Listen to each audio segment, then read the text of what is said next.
Bharatiya Janata party Yuva Morcha आरो लोगोसे जोंनि पेरेन्ट बडि बाक्सा जिल्ला गासिबो मोर्चा लोगो नांनानै जोङो दिनै आलारि बाथि सावनायानो खारनानो जाबाय जोंनि जितु chief minister Himanta Biswa Sharma doctor सारनि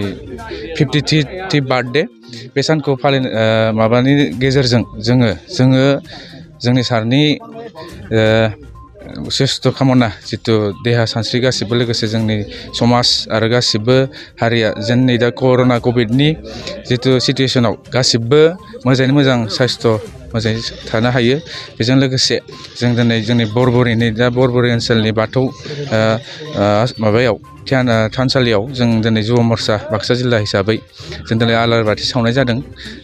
बे आलारि बाथियाव खमैबो जों 1000 आलारि बाथि सावदों आरो लोगोसे जों आर'ज जोंनि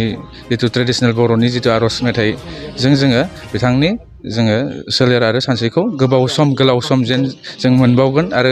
बेखौ कामना खालामनानै जों दिनै गसाइनि सिगाङाव आर'ज गाबनाय थादों बेखिनि गोजोनथाव खौरां गोसो गुदुं फरायसा एबा सुबुंफोरनि थाखाय टारगेट कचिं इनस्टिट्यूटआ बेसेन गोसा सुबिदा लानानै फैदों जायफोर बिथांमोना banking railway SSC insurance defence Assam police बायदि आनजादनि थाखाय साखाफारा जानो मोजां खाबु मोनाखै बैसोर बायदि फरायसा एबा सुबुंफोरनि थाखाय मोनसे मोजां खाबु सफैदों बरपेटा रोड विशाल मेगा मार्टनि साखाथियाव थानाय आमतलाव बे टारगेट कचिं इनस्टिट्यूटखौ खुलिनाय जादों आथिखालनि साख्रि मोनै आरो बेकार जेंनाखौ नोजोर होनानै बे टारगेट कचिं इनस्टिट्यूटआ सोलोंसाफोरखौ गोबां गियान होनो थाखाय राहा लादों बे टारगेट कचिं इनस्टिट्यूटआव सोलोंथाइ होनो लानाय आयदाफोरा जाबाय banking railway SSC insurance defence आरो आसाम पुलिस